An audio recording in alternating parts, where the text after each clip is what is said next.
The quantum receiver aboard Luna Base hummed to life at exactly 3:47 Earth Standard Time. Dr. Sarah Chen had almost dozed off during her night shift when the impossible happened. A signal pattern she'd never seen before began dancing across her holographic display. The message repeated in perfect Fibonacci sequences, too precise to be natural phenomena, too complex to be human-made. "Director Walsh, you need to see this." Her voice remained steadied despite her racing heart. After 15 years of scanning the cosmos for signs of intelligent life, she'd finally found something. Or rather, something had found them. The message took 4 days to decode, even with Earth's most advanced quantum computers working around the clock. When they finally cracked it, the content sent shockwaves through every major government on the planet. "Help us. The convergence comes. You are our last hope." The message contained coordinates for a meeting point, technical specifications for faster-than-light travel that confirmed humanity's theoretical physics, and one final piece of data that made even the most hardened military officials pause. A recording of the Convergence's last attack. Admiral James Torres stood before the United Earth Council, his weathered face illuminated by the holographic playback of the recording. Representatives from every nation watched in stunned silence as an entire solar system simply disappeared. Not destroyed. Disappeared. Reality itself seemed to fold around the attack fleet, leaving nothing but empty space where 12 billion souls once lived. "Ladies and gentlemen of the Council," Torres began, his voice grave. 72 hours ago, we confirmed the authenticity of this transmission. The sender is a collective calling themselves the Galactic Conclave, an alliance of 17 spacefaring civilizations, the same civilizations that 30 years ago declared Earth a quarantine zone due to our supposedly primitive and violent nature. Murmurs filled the chamber. Everyone remembered first contact, how the alien observers had recoiled at humanity's history of warfare, how they'd deemed Earth too dangerous to join galactic society. They'd left behind a single warning beacon in orbit around Mars: evolve or perish. The irony, Torres continued, allowing himself a grim smile, is that our primitive nature is exactly why they're asking for our help. The convergence, as they call it, is a silicon-based collective consciousness that operates on pure logic. Their tactics are perfect, predictable, and utterly unstoppable by conventional means. The Conclave's highly evolved, peaceful societies can't comprehend, let alone counter, the Convergence's methods of warfare. Admiral Torres gestured, and a new hologram appeared. Tactical displays showing the systematic fall of Conclave worlds. The Convergence assimilates all silicon-based technology it encounters, growing stronger with each victory. The Conclave's advanced AI systems are worse than useless. They're a liability. Their perfectly optimized battle strategies are being predicted and countered before they even begin. Council President Chen leaned forward. "And they think we can help. Us primitives, with our emotional decision-making and our chaotic society." "Exactly." Torres tapped his tablet, bringing up the final portion of the alien transmission. "The Conclave has been monitoring us since they left. They've watched us develop quantum computing without achieving true AI. They've seen how we use controlled chaos theory in our defensive systems. But most importantly, they've observed how we fight, not with perfect efficiency, but with innovation, improvisation, and what they call illogical effectiveness." The chamber erupted in discussion. Humanity, long isolated and deemed unworthy of galactic society, was suddenly the last hope of the very civilizations that had shunned them. The irony was not lost on anyone present. A quiet voice cut through the noise. Dr. Chen had entered the chamber, her research team's findings displayed on her tablet. "There's more," she said, her voice carrying despite its softness. "We analyzed the FTL specifications they sent. The principles are sound, but their implementation is rigid. We've already found 12 potential modifications that could improve efficiency by 300%. They think in straight lines. We think in spirals." Torres nodded, which brings us to the decision before this council. The Conclave has requested our help, but they're not just asking for military assistance. They're asking us to lead the defense of the galaxy. Us, humanity, the species they quarantined for being too unpredictable, too violent, too primitive. President Chen stood, her expression resolute. How long do we have? The Convergence's current trajectory puts them 2 years from conclave space. If they succeed there, Earth would be roughly 5 years behind that. And if we help, we'd be painting a target on humanity's back, someone pointed out. Torres' response was immediate. We already have a target on our back. The only question is whether we face this threat alone in 5 years, or with allies now. Dr. Chen stepped forward again, her eyes bright with the enthusiasm of discovery. The FTL specifications they sent us. With our modifications, we could have a fleet ready in 18 months. Not just warships. We could convert cargo haulers, mining vessels, even our orbital construction platforms. The Convergence expects perfect military precision. Let's show them something they've never seen before. President Chen surveyed the chamber, reading the mix of fear, determination, and excitement on the faces before her. We put this to a vote. But before we do, I want everyone to understand what this means. If we accept, we're not just joining the galactic community, we're potentially leading it into the biggest war in its history. Torres cleared his throat. With respect, Madam President, I don't think that's accurate. We wouldn't be leading them into war. We'd be teaching them how to win one. There's a difference. The voting took less than 10 minutes. The decision was unanimous. As humanity began its greatest mobilization in history, a message was sent back to the Conclave. It was simple, direct, and would later be recorded as the beginning of a new era in galactic history. Message received. Help is coming. Try to think less like a computer and more like a human. You'll live longer.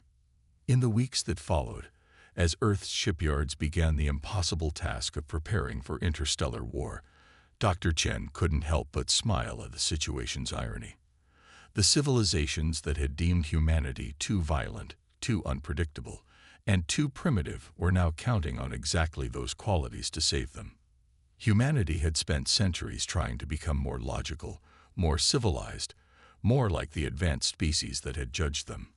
Now, those same species were desperately hoping that humanity hadn't succeeded in that goal. They needed the primitives who thought in spirals, who found solutions in chaos, who looked at the impossible and decided to try it anyway. The warning beacon around Mars still broadcast its message: evolve or perish. But now, humanity had a different interpretation of what evolution meant. Sometimes, survival didn't mean becoming more advanced. It meant remembering what made you strong in the first place. The Conclave representatives arrived on Earth 3 months after humanity's response, expecting to find a civilization mobilizing for conventional warfare. Instead, they found what Chief Engineer Maria Santos proudly called organized chaos. Ambassador Tilari, a tall crystalline being who spoke through light patterns, stood in Houston's sprawling shipyard, her crystalline form flickering with what humans had learned to recognize as confusion. Before her, a massive cargo hauler was being systematically stripped and rebuilt, its hull now bristling with what appeared to be modified mining lasers and gravitational tethers. This vessel, Tulari's translator hummed, "It is not a warship." Not yet, Maria grinned, her hands covered in engine grease. But give us another week. We're calling her the butterfly effect. The name meant nothing to Tilari, but she noticed how the human engineers around her smiled at the reference. Your species intends to fight the Convergence with cargo ships. Among other things, Maria gestured to the massive holographic display showing Earth's orbital space. Look at what the Convergence expects. Perfectly designed warships, optimal battle formations, textbook military tactics. So we're giving them the exact opposite. The display showed hundreds of vessels under construction.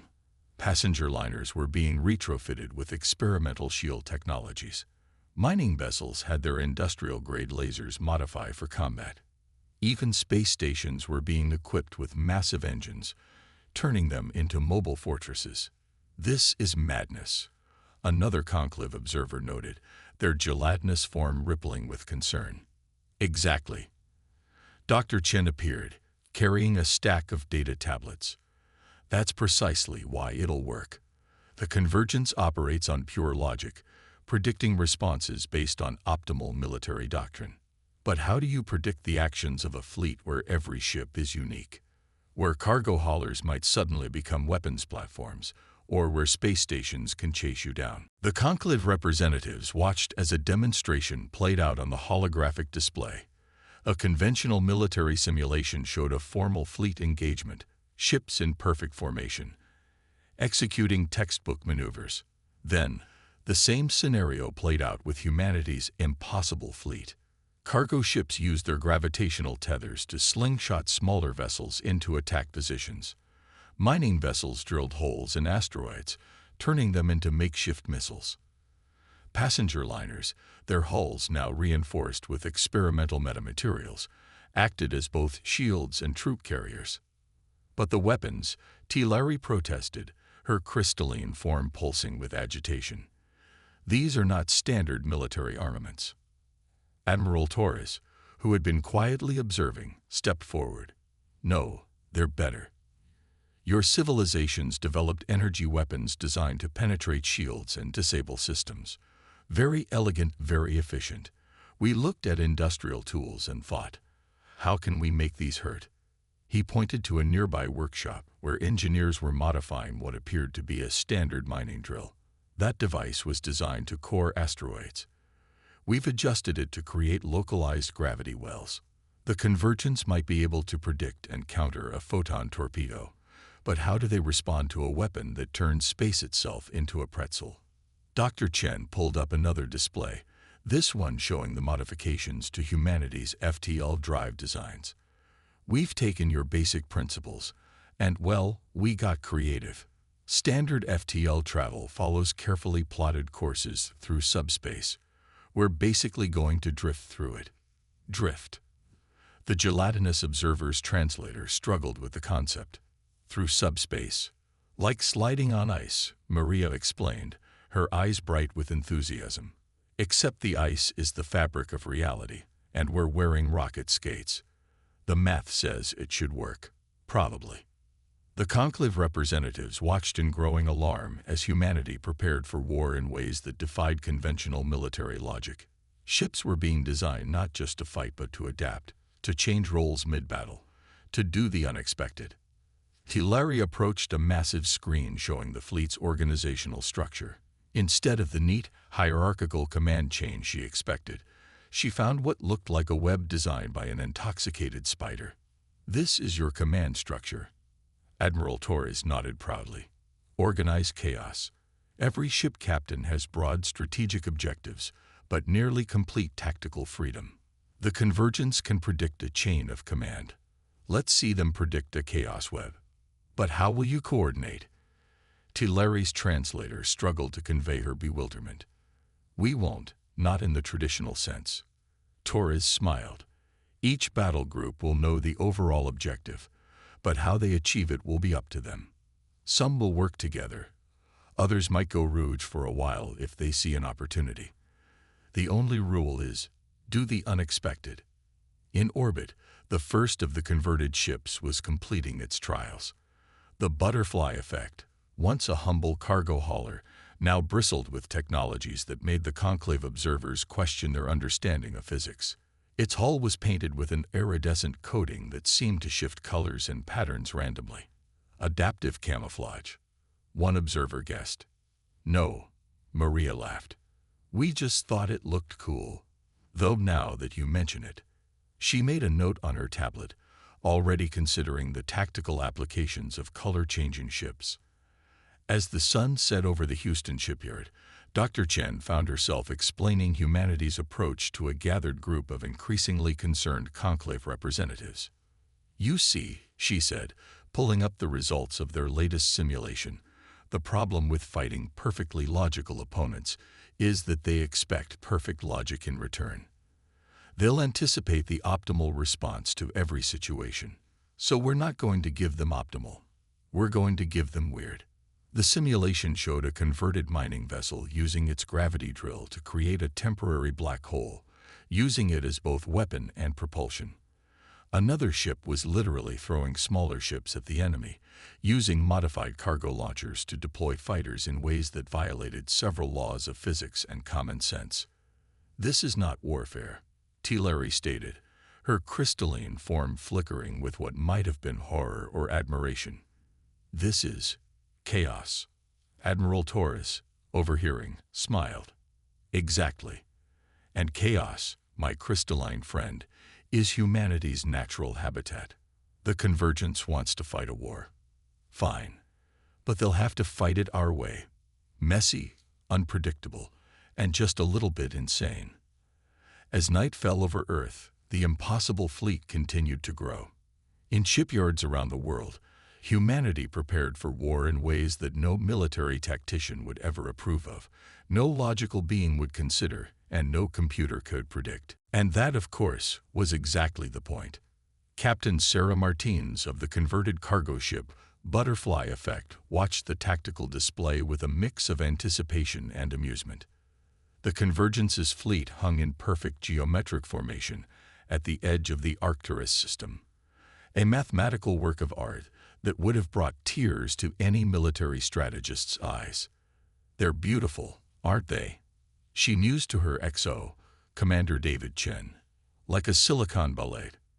"Shame we're about to turn their dance recital into a mosh pit," Chen replied, checking the status of their modified gravity tethers.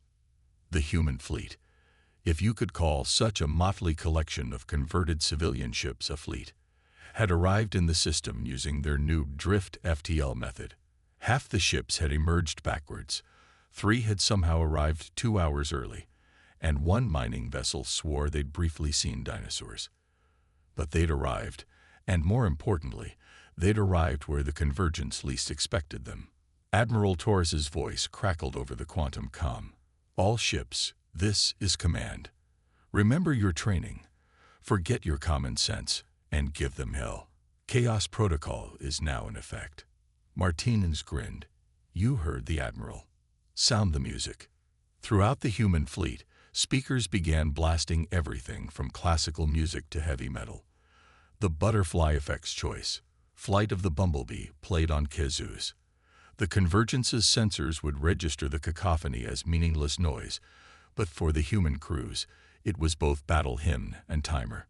The first wave of the Convergence's attack came exactly as predicted.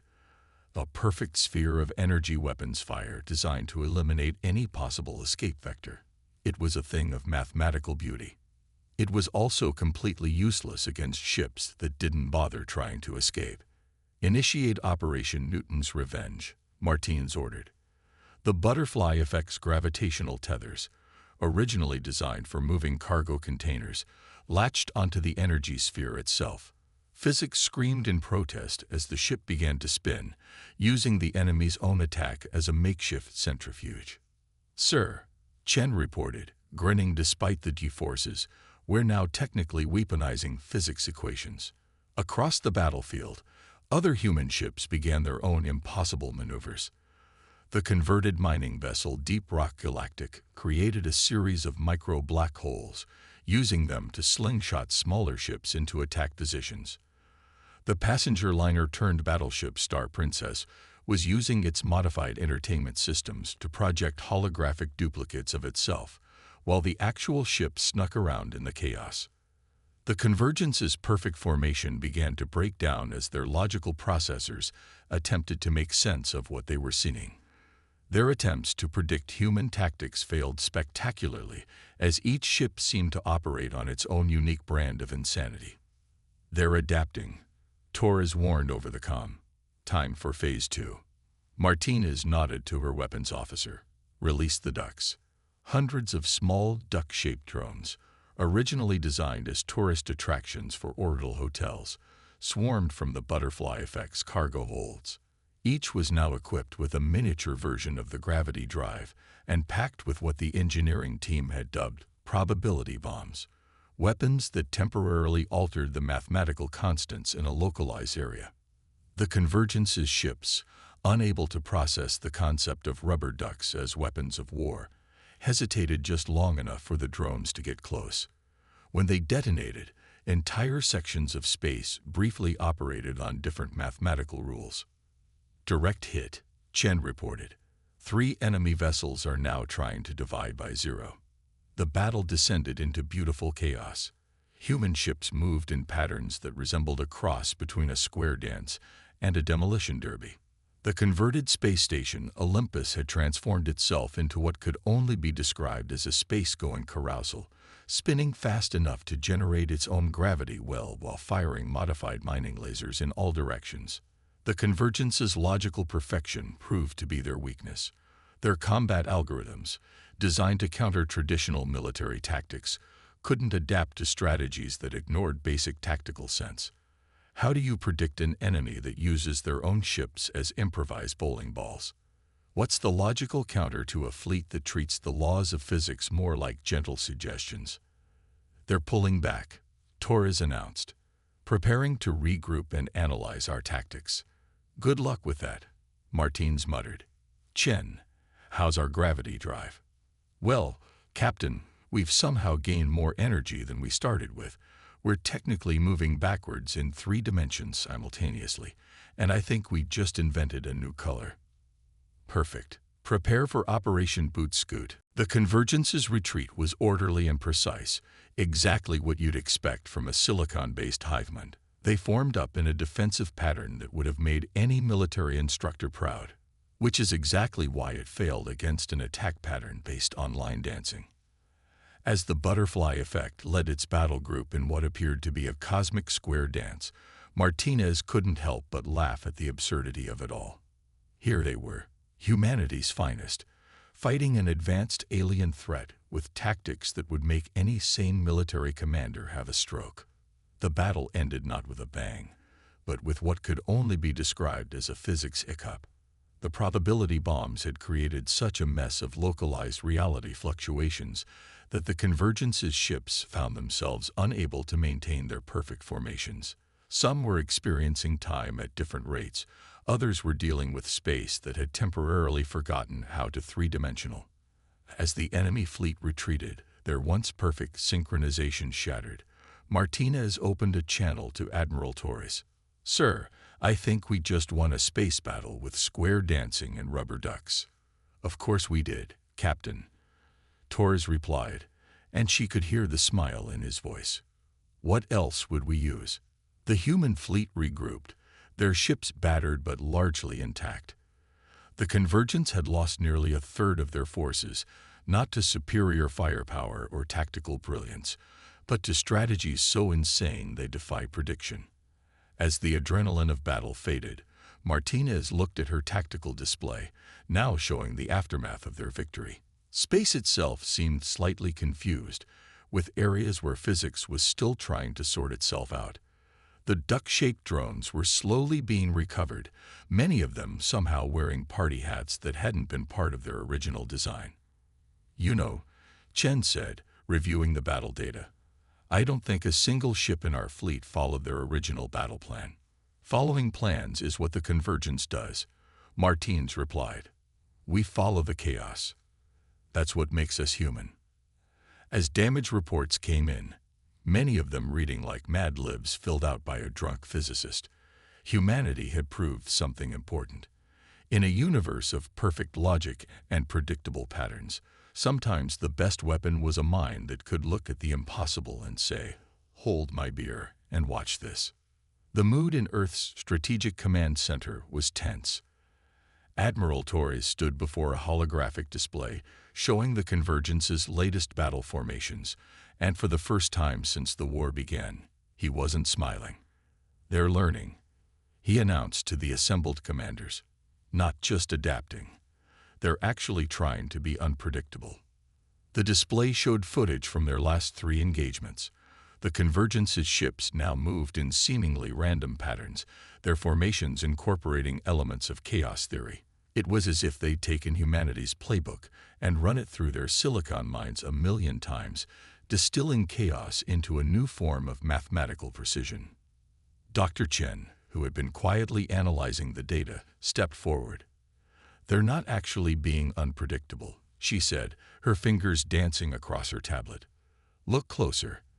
They've created algorithms to simulate chaos. It's impressive, but it's still following patterns, just incredibly complex ones." Captain Martinez, attending via hologram from the butterfly effect, nodded. "We noticed that in our last skirmish. They're trying to out-chaos chaos. It would be funny if it wasn't working so well." The casualty reports from recent battles flashed across secondary screens. Humanity's initial advantage of unpredictability was fading. The Convergence had adapted, turning their processing power toward understanding and replicating the very concept of randomness. "So what do we do?" someone asked. "How do we outthink an enemy that's learned to think like us?" Admiral Torres turned to face the assembled leaders, his expression thoughtful. "We don't," he said finally. "We stopped trying to outthink them at all." The room fell silent as Torres gestured to Dr. Chen. She pulled up a new display, showing what appeared to be neural patterns. "We've been studying how human brains make decisions in battle," she explained. "The interesting thing isn't our capacity for randomness. It's our capacity for intuition. The Convergence can simulate chaos," Torres continued, "but they can't simulate human instinct. They can't replicate that gut feeling that makes a captain ignore all tactical logic because something feels off. They can't quantify human stubbornness, or the way we make emotional decisions that somehow work out." Martinez's hologram flickered as she leaned forward. "You're talking about Operation Shakespeare." "Indeed." Torres brought up a new tactical display. "The Convergence has learned to expect us to be unexpected. So we're going to be unexpected in a way they can't compute. We're going to be human."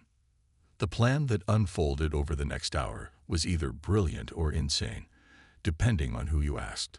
The human fleet would be reorganized not based on tactical capabilities or strategic value, but on crew compatibility. Ships would be grouped according to how well their crews vied together, their battle formations designed around concepts like friendship and trust. "This is madness," the Conclave's representative T. Larry announced, her crystalline form flickering with concern. She had been quietly observing from the corner, growing increasingly alarmed. "You cannot base military strategy on feelings." "Watch us," Torres replied with a grin. "The Convergence can simulate chaos, but they can't simulate the power of friendship." Over the next week, the human fleet underwent a transformation that defied every principle of military organization. Battle groups were formed based on which crews got along best. Tactical operations were planned around concepts like dramatic timing and poetic justice. Ships were even given the freedom to improvise based on nothing more than their captain's hunches. The butterfly effect found itself leading a squadron dubbed the Theater Kids, ships whose crews had bonded over their love of dramatic flair.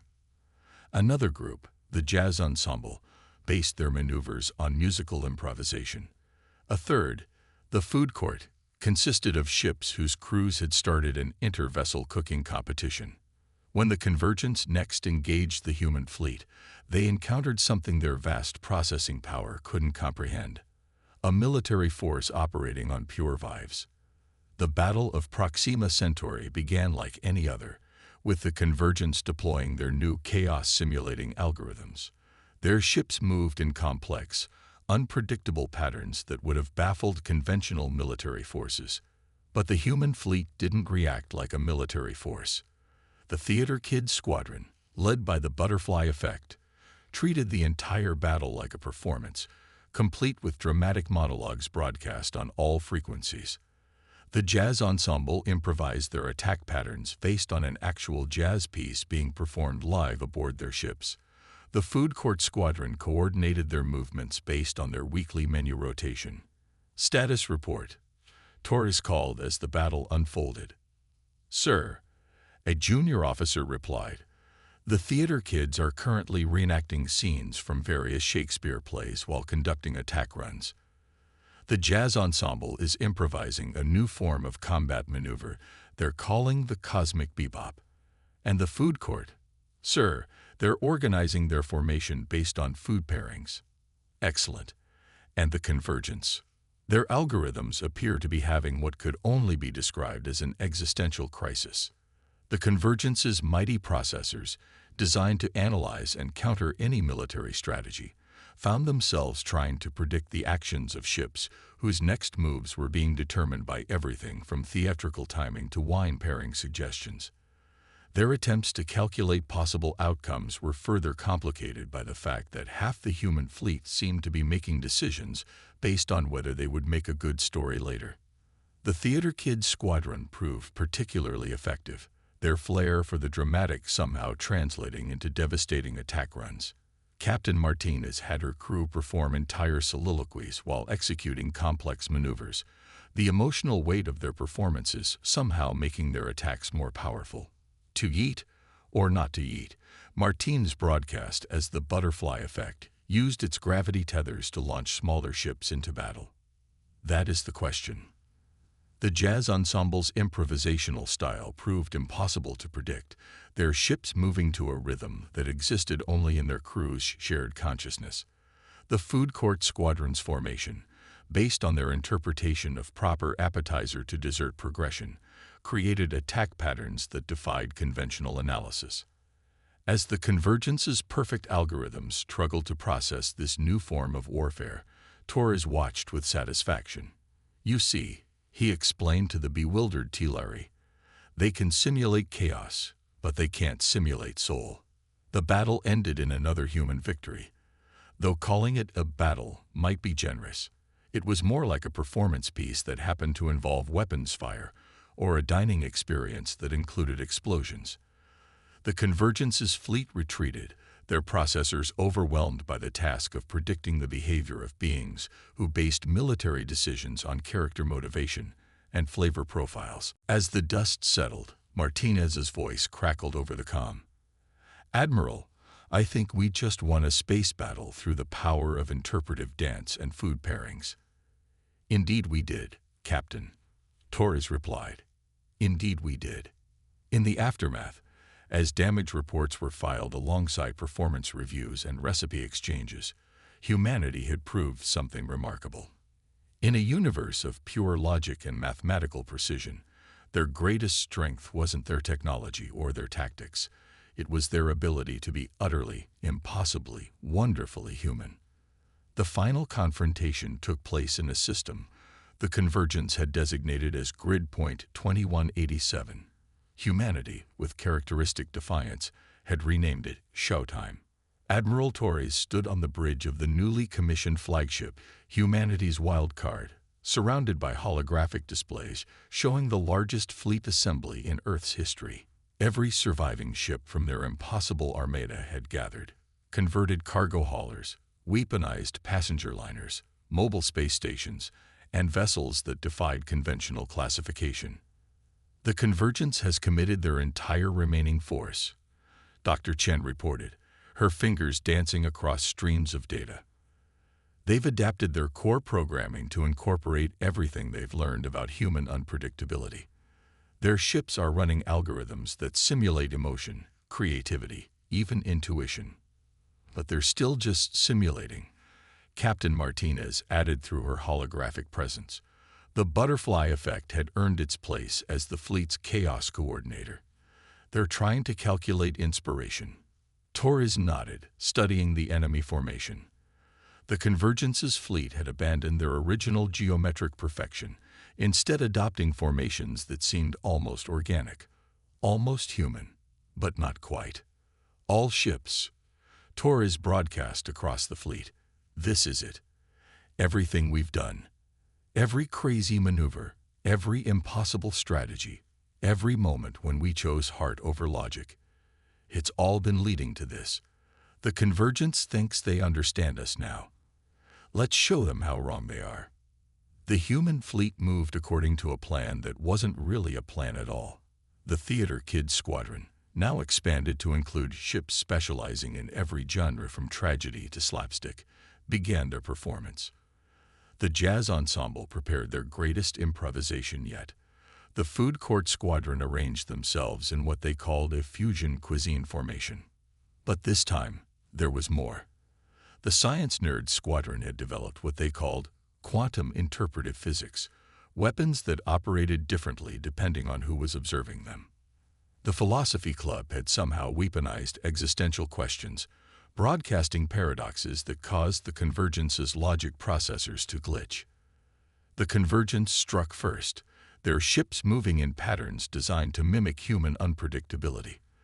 Their weapons fired in seemingly random sequences, their formations shifted chaotically.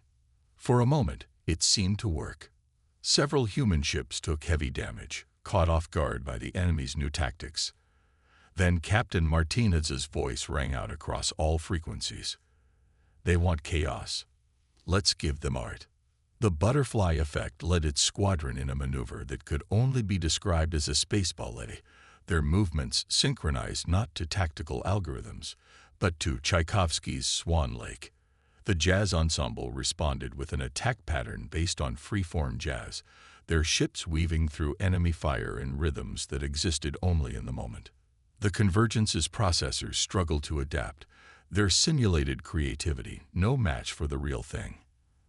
They could copy human unpredictability, but they couldn't replicate human inspiration. Now, Torres commanded Operation Humanity. Every ship in the fleet began broadcasting, not weapons fire or electronic warfare, but something far more powerful. They transmitted humanity itself. Art, music, poetry, dance, cuisine, philosophy, dreams, jokes, love letters, childhood memories, hopes, fears, and everything that made humans human.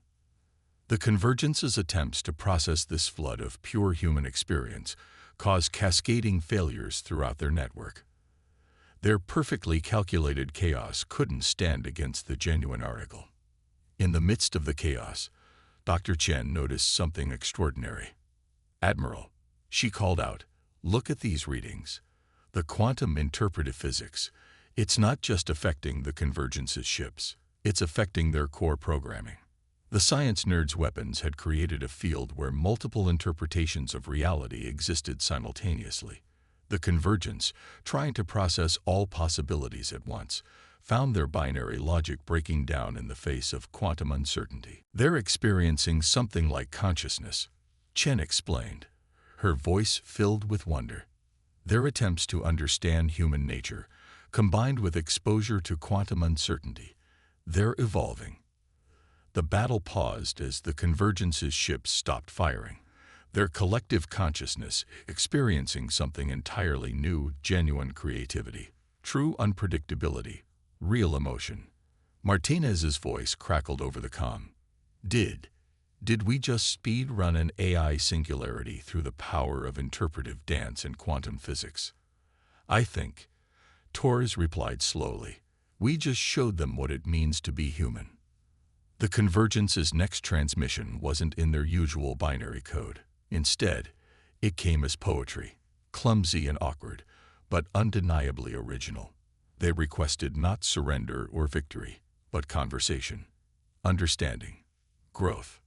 In the end, humanity's greatest victory wasn't won through superior firepower or tactical brilliance. They had achieved something far more remarkable. They had taught a silicon consciousness how to dream. Months later, Tilari stood before the galactic conclave, her crystalline form glowing with emotion as she delivered her report. "We asked humanity to save us from the Convergence. Instead, they saved the Convergence from itself.